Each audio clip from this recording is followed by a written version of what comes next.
On April 27, 1945, a man who once commanded the loyalty of millions found himself hiding in the back of a German truck, wearing an oversized Wehrmacht coat and helmet, desperately trying to escape across the Swiss border. Just hours earlier, he had been the dictator of Italy.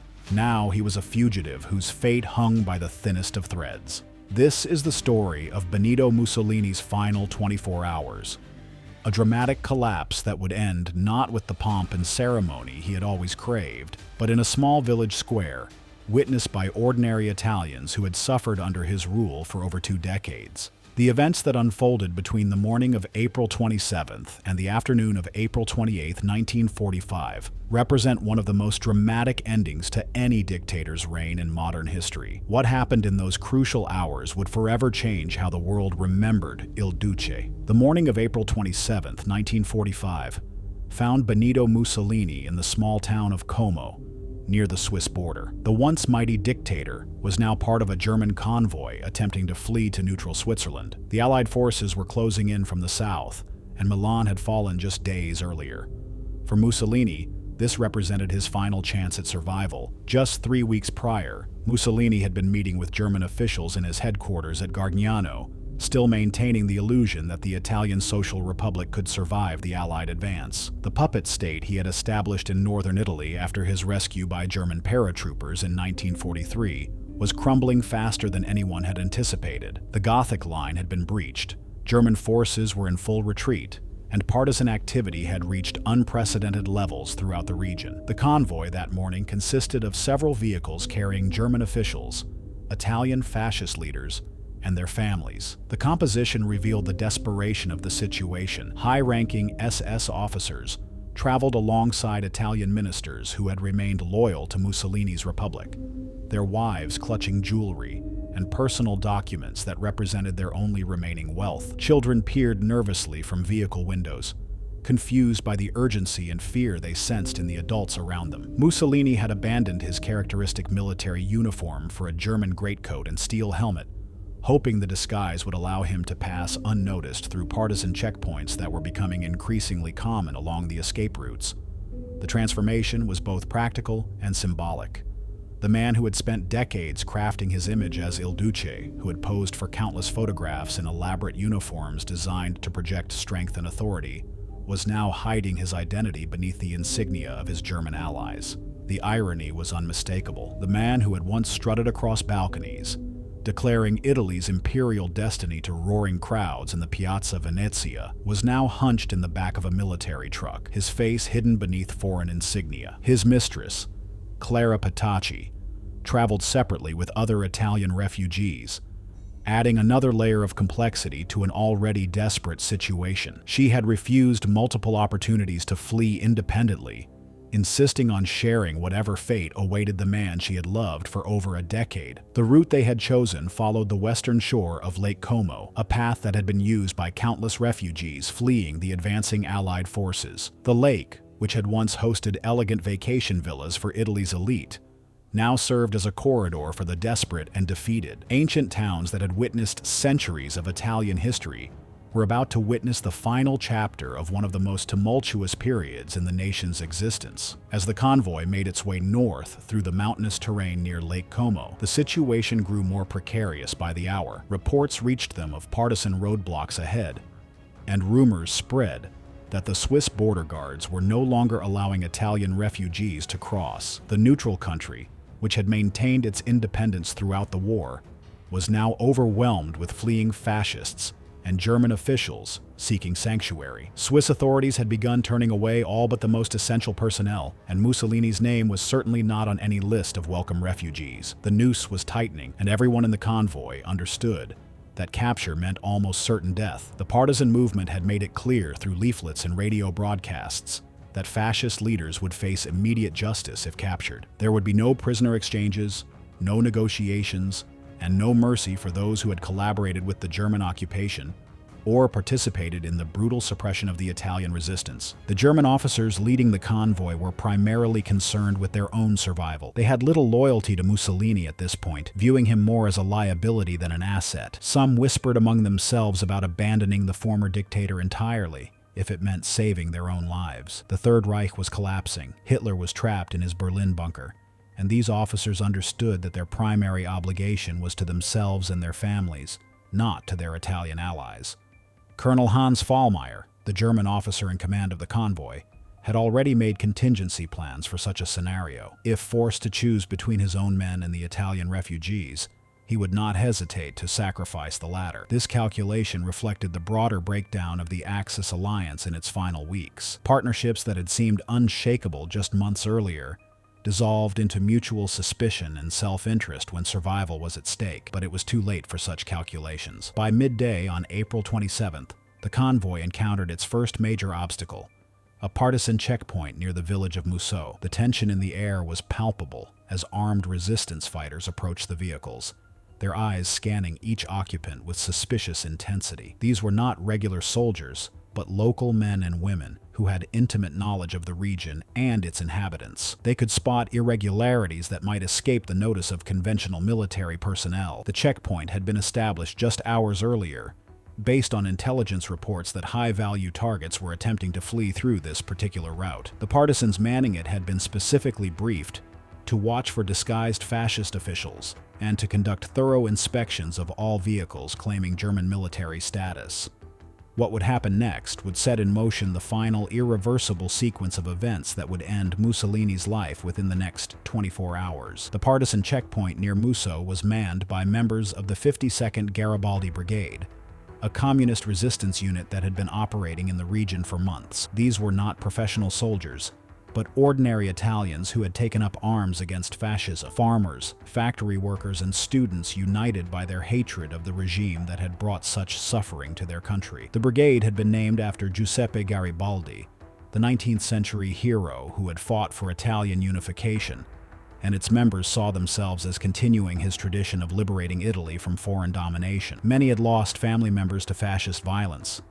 Others had been imprisoned or tortured by Mussolini's secret police, and all carried personal grudges against the regime they were now helping to destroy. When the German convoy approached, the partisans initially prepared to wave it through. German military vehicles were still common along these routes, and the resistance fighters were more interested in capturing Italian fascists than detaining fleeing Wehrmacht personnel. However, something about this particular convoy aroused suspicion among the experienced fighters who had learned to trust their instincts about unusual situations. One of the partisan leaders, a man named Urbano Lazzaro, noticed that several of the supposed German soldiers seemed nervous in a way that didn't match typical Wehrmacht behavior. Their uniforms didn't fit properly, and some appeared to be sweating despite the cool mountain air. Lazzaro had served briefly in the Italian army before joining the resistance, and his military experience gave him an eye for details that might escape civilian fighters. The partisan commander had received specific intelligence just hours earlier about high-value targets attempting to flee through this route. Radio communications from other resistance units had reported suspicious German convoys throughout the region, and partisan headquarters had issued orders to conduct thorough inspections of all military vehicles regardless of their apparent nationality or authorization. Lazzaro ordered a more thorough inspection of the vehicles, a decision that would change the course of Italian history. His men approached each truck with weapons ready, demanding to see identification papers and asking pointed questions in both Italian and German. The genuine German officers responded with typical military efficiency, producing proper documentation and answering questions with practiced authority. But the disguised Italians struggled to maintain their charade under close scrutiny. As the partisans began checking documents and examining faces more closely, the tension became unbearable. The German officers maintained their composure, understanding that their survival depended on preserving the illusion that this was a routine military evacuation. However, they could do nothing to help their Italian passengers maintain their disguises without compromising their own safety. Some of the hidden fascist officials had forgotten to remove Italian military insignia from beneath their German coats. Others couldn't speak German well enough to pass even cursory questioning, and their accents immediately identified them as Italian, despite their Wehrmacht uniforms. One man's hands shook so violently when asked to produce his papers that the documents scattered on the ground, revealing Italian identity cards mixed among the German military credentials. The most damaging evidence came when one of the partisans recognized a minor fascist official who had participated in brutal reprisals against civilian populations in the region. The man had tried to hide his distinctive facial scar beneath bandages, claiming a recent war wound, but his eyes and voice were unmistakable to someone who had witnessed his crimes firsthand. It was during this escalating inspection that one of the partisans recognized a face that had been plastered on propaganda posters throughout Italy for over 20 years. Despite the oversized helmet and the hunched posture, the distinctive jaw and the penetrating eyes were unmistakable. The partisan whispered urgently to his comrades, and within moments the entire checkpoint buzzed with electric tension as the incredible realization spread through the resistance fighters. Giuseppe Negri, a young partisan who had grown up seeing Mussolini's image in every classroom and public building, was the first to voice what everyone was thinking. His whispered identification of Il Duce sent shockwaves through the checkpoint, as fighters who had dreamed of this moment for years suddenly found themselves face to face with their greatest enemy. Mussolini, realizing his disguise had failed, attempted one final gambit. He straightened his shoulders and tried to assume the authoritative bearing that had once commanded respect and fear throughout Italy. For a moment, he attempted to project the same presence that had mesmerized crowds from palace balconies and dominated international conferences, where he had negotiated with world leaders as an equal. But the magic was gone. The context had changed completely, and the same gestures that had once inspired awe now appeared pathetic and desperate. Instead of the imposing figure who had mesmerized crowds from palace balconies, the partisans saw only a frightened old man in an ill-fitting coat, trying unsuccessfully to reclaim an authority that no longer existed. The capture was swift and decisive. The partisans surrounded the vehicle and ordered everyone out, their weapons trained on the occupants who had suddenly become the most valuable prisoners in northern Italy. The German officers were separated from the Italians, and the convoy's true nature became clear. This wasn't just a military retreat.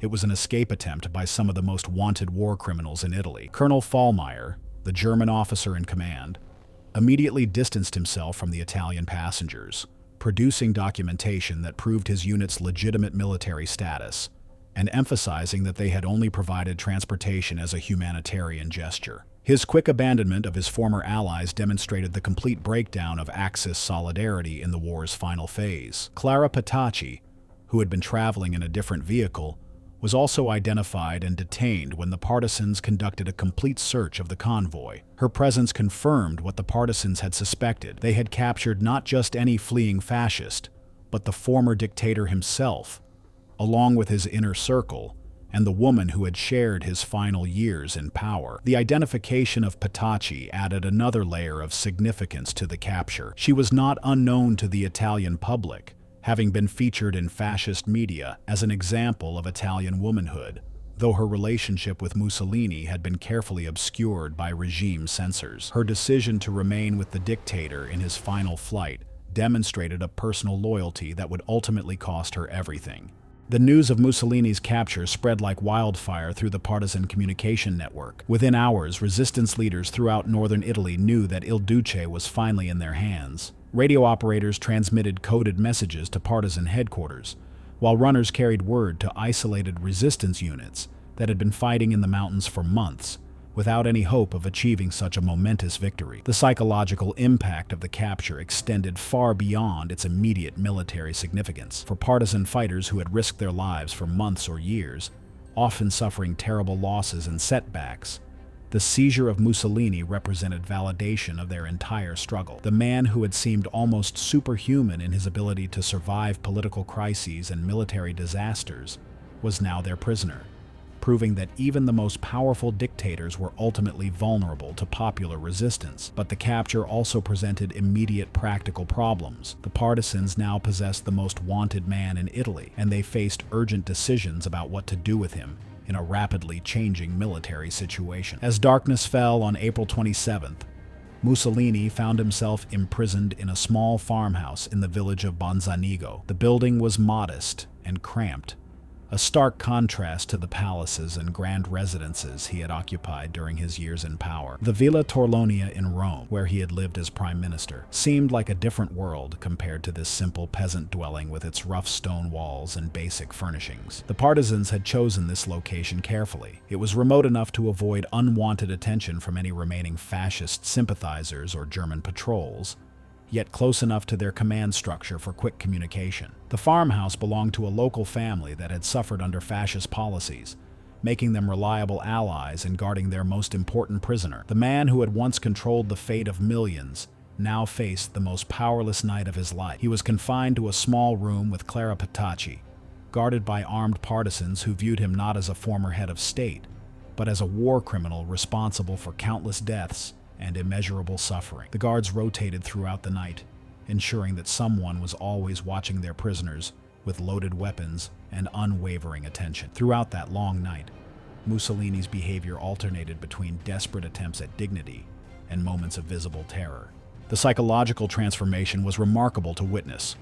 The man who had dominated European politics for over 2 decades, who had negotiated with Hitler as an equal and commanded the loyalty of millions, now paced nervously in a cramped farmhouse room, his fate entirely in the hands of farmers and factory workers he had once dismissed as insignificant masses. He tried to engage his captors in conversation, sometimes appealing to their sense of Italian nationalism, reminding them of the territorial gains Italy had achieved under his leadership and the infrastructure projects that had modernized the country. At other times, he attempted to negotiate for his life, offering information about hidden fascist gold reserves and promising to reveal the locations of other fleeing officials if they would guarantee his safety. The partisans, however, remained unmoved by his pleas. They had seen too much of war's horror to be swayed by the rhetoric of the man they held responsible for Italy's involvement in the conflict. Many had lost family members in the war, others had witnessed brutal reprisals against civilian populations, and all carried memories of the repression and violence that had characterized fascist rule. Clara Petacci's presence added another dimension to the already tense situation. She had chosen to remain with Mussolini despite numerous opportunities to flee separately, and now she faced the same uncertain fate. Her loyalty was both touching and tragic. A woman who could have escaped to safety, but chose instead to share whatever destiny awaited her lover. The partisans debated among themselves what to do with her, recognizing that she was not a political leader, but understanding that her association with the dictator made her a symbol of the regime they had fought to overthrow. Some argued that she was merely a victim of circumstance, caught up in events beyond her control. Others insisted that her years as Mussolini's companion made her complicit in his crimes, if not through direct action, then through her symbolic support of his regime. Throughout the night, Petacci tried to comfort Mussolini while struggling with her own fear.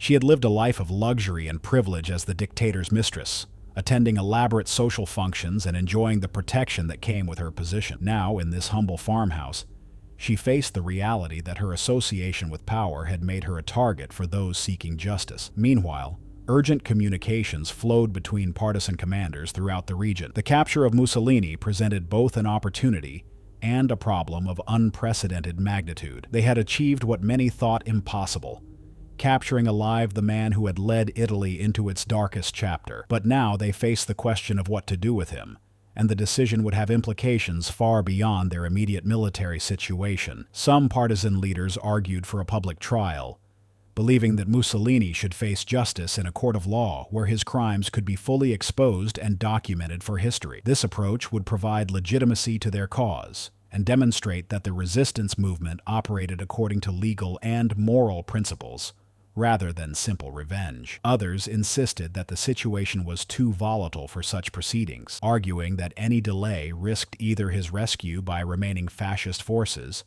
or his liberation by advancing Allied troops, who might prefer to handle his fate through international tribunals. The practical military situation demanded quick action rather than lengthy legal processes. The debate revealed deeper tensions within the resistance movement about the nature of justice and the future of Italy. Communist partisans tended to favor immediate revolutionary justice, viewing Mussolini's execution as necessary to prevent any possibility of his return to power. Liberal and moderate resistance fighters were more inclined toward legal proceedings that would establish precedents for the democratic Italy they hoped to build. As the night wore on, Reports reached the partisan leadership that other high-ranking fascist officials had been captured at various points along the escape route. The entire upper echelon of the Italian Social Republic appeared to be falling into resistance hands, creating additional pressure to reach quick decisions about their fate. Each passing hour increased the risk that Allied forces would arrive and demand custody of the prisoners. Alessandro Pavellini,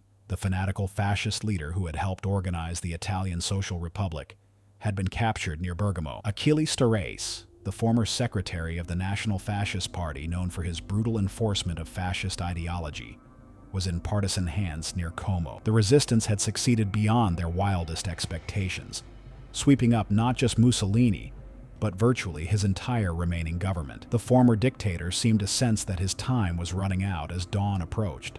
According to the partisans who guarded him that night, he spoke frequently about his legacy, sometimes with defiance, insisting that history would vindicate his attempts to restore Italy's greatness. At other times, he displayed something approaching regret, particularly when discussing the human cost of the war and the suffering it had brought to the Italian people. He mentioned his children repeatedly, expressing concern about their safety and their future in a post-fascist Italy. His eldest son, Vittorio, had been a prominent figure in fascist cinema and propaganda. His daughter, Etta, had married Galeazzo Ciano, the foreign minister who had eventually turned against his father-in-law and been executed for treason. The personal toll of his political choices seemed to weigh heavily on him in those final hours. Mussolini also reflected on his relationship with Hitler and Nazi Germany, sometimes expressing frustration with his German allies and their treatment of Italy as a junior partner in the Axis alliance. He seemed to understand that his decision to align Italy with Nazi Germany had been a fatal mistake that had ultimately led to his current predicament. But as dawn approached on April 28th, it became clear that philosophical reflections on his legacy would be irrelevant. The partisan leadership had reached a decision during their night-long deliberations that would seal his fate within hours. The debate was over, and the final act of Mussolini's life was about to begin. Dawn on April 28th brought with it a finality that everyone involved seemed to sense. The partisan commanders had spent the night in urgent consultation, and by morning, their decision was made. There would be no lengthy trial, no transfer to Allied custody, and no opportunity for Mussolini to become a rallying point for remaining fascist sympathizers. The man tasked with carrying out this decision was Walter Audizio, a communist partisan commander known by his nom de guerre, Colonel Valerio. Audizio had fought against fascism since the early days of the resistance, and he had lost friends and comrades to the regime's brutal repression. For him, this mission represented not just military necessity, but personal justice for years of suffering under Mussolini's rule. Audizio arrived at the farmhouse in Bonzanigo with a small team of partisans. The decision had been made at the highest levels of the resistance leadership, and there was no room for debate or delay. The war was still raging, Allied forces were advancing rapidly, and the partisans understood that keeping Mussolini alive posed too many risks and complications. When Audizio entered the room where Mussolini and Petacci were being held, the former dictator seemed to understand immediately what was happening. The partisan commander was direct in his communication, informing Mussolini that he had been condemned to death by the National Liberation Committee for his crimes against the Italian people. Mussolini's reaction was one of shock, followed by a desperate attempt to negotiate. He offered information about hidden fascist gold reserves, promised to reveal the locations of other fleeing officials, and pleaded for his life in terms that would have been unthinkable just days earlier when he still held power. But Audizio was unmoved by these offers. The decision had been made, and there was no appeal process in this improvised court of revolutionary justice. Clara Petacci's fate had also been sealed by association. Despite having no official political role, her presence with Mussolini and her symbolic importance as his companion made her, in the partisans' view, complicit in the regime's crimes. Her pleas for mercy fell on ears that had heard too many stories of fascist atrocities to be swayed by appeals to compassion. The preparation for what would happen next was methodical and swift. Audizio and his men loaded their prisoners into a vehicle and began the short journey to a location that would forever be associated with the end of Italian fascism. The drive took only minutes, but it represented the final transition from Mussolini's desperate flight to his ultimate reckoning with the consequences of his actions. As the vehicle wound through the narrow mountain roads near Lake Como, Mussolini sat in silence, perhaps finally understanding that his 23-year hold on power was about to end, not in the grand historical moment he might have envisioned, but in an obscure village setting that few Italians had ever heard of. The location chosen for the final act was a villa in the small commune of Giulino di Mezzegra. It was here, in front of an ornate gate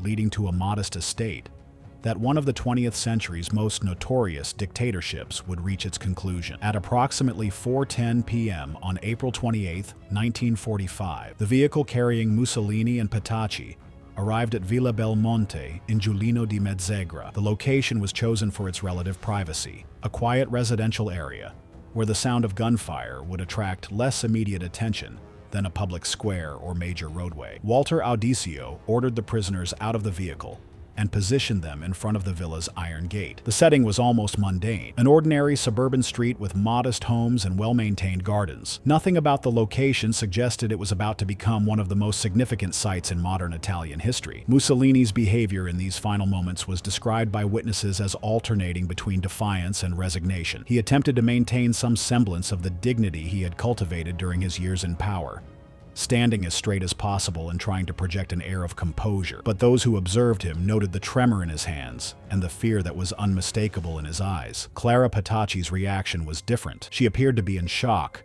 perhaps still unable to fully comprehend that her association with Mussolini would cost her life. She made several attempts to speak, but Audicio cut short any prolonged farewell or final statements. The partisan commander was focused on completing his mission quickly and efficiently.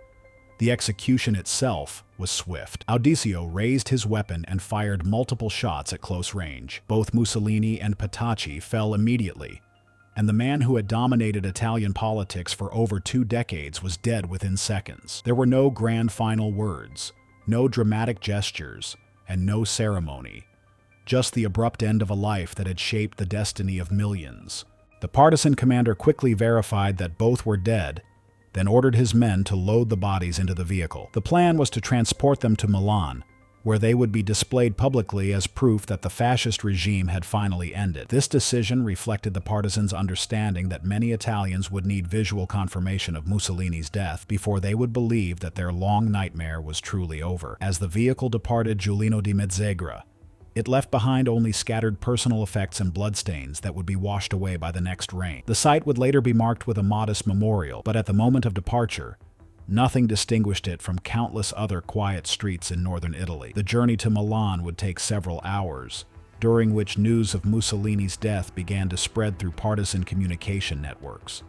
By evening, resistance fighters throughout northern Italy knew that Il Duce was dead, though the general population would not learn of his fate until the following morning. What awaited the bodies in Milan would complete the symbolic destruction of Italian fascism in a manner that even the partisans had not fully anticipated. The drive from Giulino di Mezzegra to Milan took place in the fading light of April 28, 1945. Walter Audicio and his partisan team transported bodies through mountain roads that were still dangerous due to scattered German forces and remaining fascist loyalists. The irony was not lost on the partisans that they were now smuggling the corpse of the man who had once traveled these same roads in armored motorcades, surrounded by cheering crowds. During the journey, Audicio faced a critical decision about how to present Mussolini's death to the Italian public.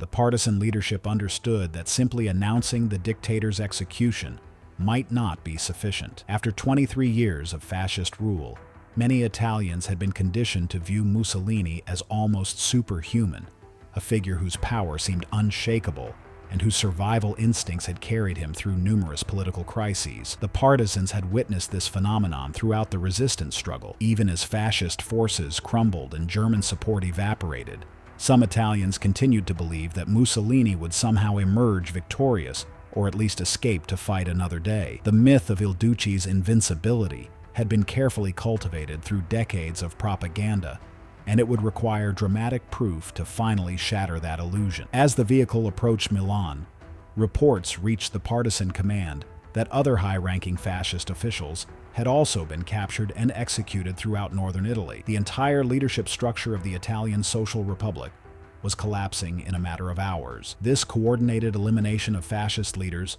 represented the final phase of a resistance campaign that had cost thousands of partisan lives over the preceding months. The decision was made to display the bodies publicly in Milan's Piazzale Loreto, a location that held particular significance for the Italian resistance movement. Just months earlier, this same square had been the site of a gruesome display orchestrated by fascist forces. The bodies of 15 executed partisans had been left there as a warning to anyone considering resistance against the regime. The choice of Piazzale Loreto for Mussolini's final exhibition was thus deeply symbolic. The square would witness the reversal of fascist brutality, as the bodies of the regime's leaders replaced those of their victims. This transformation of meaning, from a site of fascist intimidation to a place of liberation celebration, perfectly captured the broader reversal of power that was taking place throughout Italy.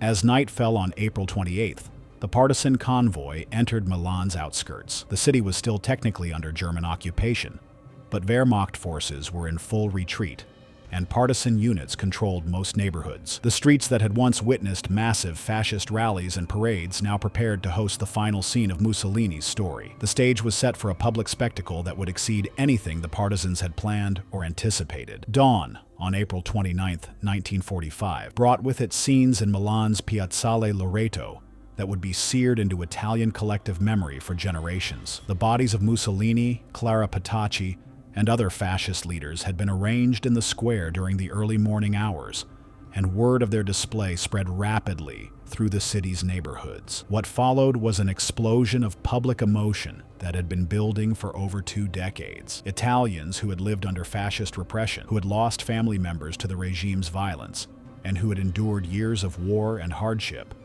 finally had a tangible symbol that their suffering was over. The crowds that gathered in Piazzale Loreto represented every segment of Italian society that had opposed or suffered under Mussolini's rule. The scene was chaotic and emotionally charged. People pushed forward to get a closer look at the man who had dominated their lives for so long, many unable to believe that the dictator was truly dead. Some spat on the corpses, others kicked them, and many simply stared in stunned silence at the physical proof that fascism in Italy had finally ended. The display served multiple purposes beyond simple revenge.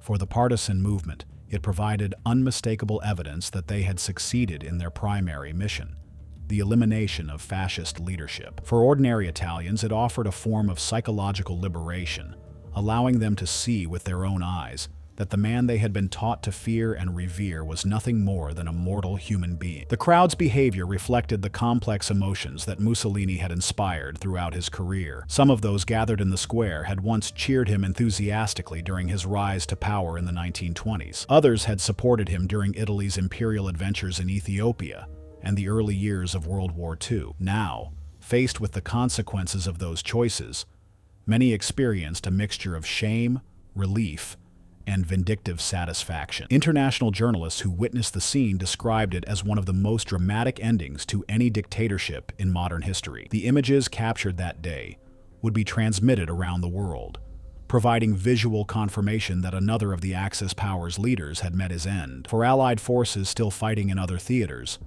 the photographs from Piazzale Loreto served as powerful propaganda, demonstrating that victory over fascism was both possible and inevitable. The display continued throughout the morning, with crowds growing larger as news spread. Milan's residents were joined by people from surrounding areas, who traveled to the city specifically to witness this historic moment. The square became a pilgrimage site for anyone who had suffered under fascist rule and wanted to see the physical proof of their oppressor's demise. But the public exhibition would not last indefinitely. As the day progressed, both Italian authorities and Allied military commanders began to express concern about the crowds and the potential for the situation to spiral out of control. By late afternoon on April 29, 1945, Allied military authorities intervened to end the public display in Piazzale Loreto. The bodies were removed and eventually buried in unmarked graves, bringing to a close the physical spectacle that had captivated Milan throughout the day. But the impact of those 24 hours between Mussolini's capture and his public exhibition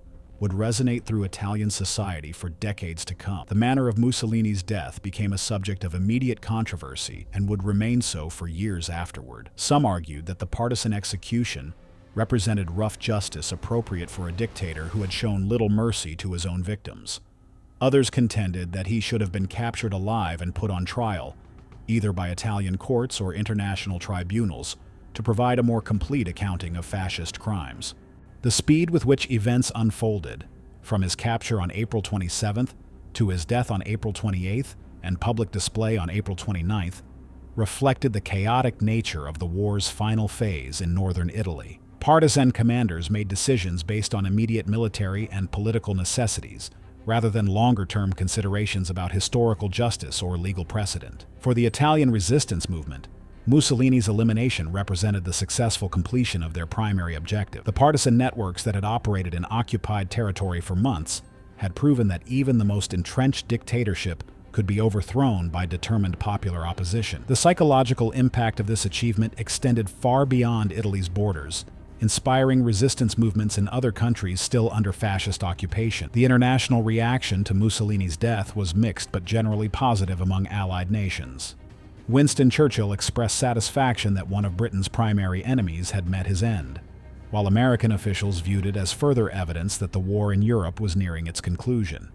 Soviet leaders praised the partisan action as an example of successful popular resistance against fascism. In Italy itself, Mussolini's death marked the beginning of a difficult process of national reconciliation and reconstruction. The country faced the enormous task of rebuilding not just its physical infrastructure, which had been devastated by years of warfare, but also its political and social institutions, which had been corrupted by decades of authoritarian rule. The legacy of those final 24 hours would influence Italian politics and society for generations. The image of Mussolini's corpse hanging in Piazzale Loreto became a powerful symbol of the consequences of dictatorship and the possibility of popular resistance. It served as both a warning to future would-be dictators and an inspiration to those who might need to oppose them. The location where Mussolini died in Giulino di Mezzagra became a site of historical pilgrimage, though of a very different sort than the fascist monuments that had once dotted Italy. Visitors came not to celebrate the dictator's memory,